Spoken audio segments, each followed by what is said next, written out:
You're wondering about child support. Specifically, can child support be ordered retroactively? Let's talk about that. Hi, I'm attorney Paul Whalen from Afford Law. At Afford Law, we practice criminal and family law throughout Massachusetts. Our fees are all based on your income, so the less you make, the less you have to pay. So, what we're talking about today is retroactive child support. Retroactive simply means that the court orders child support to begin from some date in the past. The question often comes up, can I ask for retroactive child support?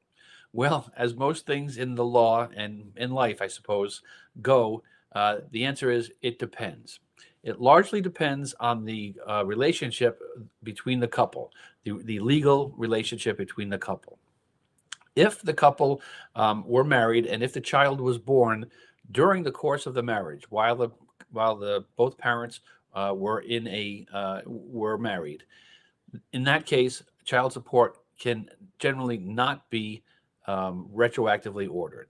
So what that means is that the judge cannot go back and order child support to begin at any date prior to the service of the complaint of the divorce. So let's just talk about that for a second. So in order for a divorce to start, the couple will either file jointly a complaint, or one person will file and have to serve that paperwork upon the other person. So if they're filed jointly, that would start the clock there. And if there is a service that's required, that would begin a possible retroactive date for child support in a married situation. And the reason for that is that the law wants to encourage and recognizes that both parents and both parties in the marriage are dependent upon on each other for financial support. So it's assumed that the parents will support the children during the course of the marriage.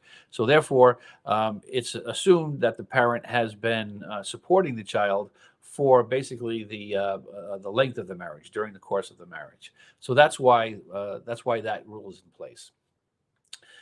If a child is born out of wedlock, that is, if a child is born and the parents of the child are not married at the time, then in that case, child support can be ordered retroactively back all the way, possibly, to the birth of the child.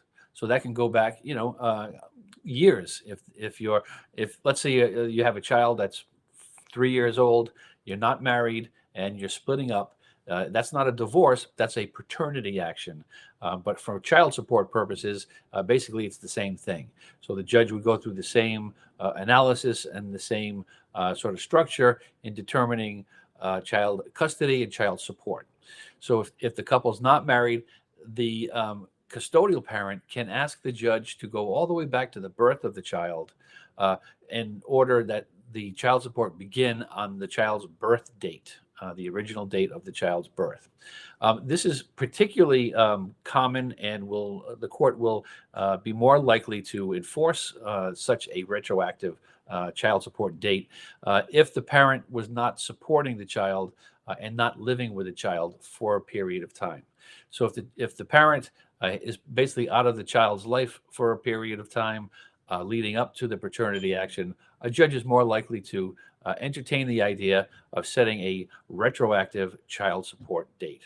And keep in mind that, again, this could be years of back child support. So it could be a very significant amount of money that the judge can come in and say, yes, you owe child support for the entirety of the child's life because you have not been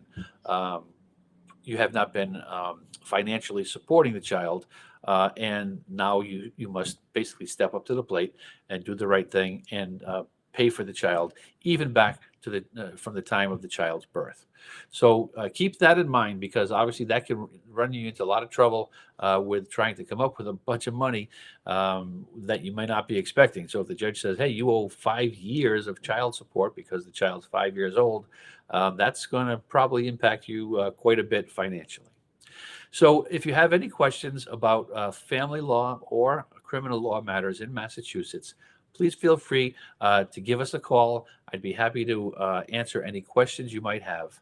Our website is affordlaw.org. where we can answer questions for you. There's a lot of information there that I think would be very helpful. And feel free to book a free virtual appointment with me. I would be happy to answer any questions that you might have about any criminal or family law matters in Massachusetts. Because at Afford Law, we're making justice affordable. Thank you.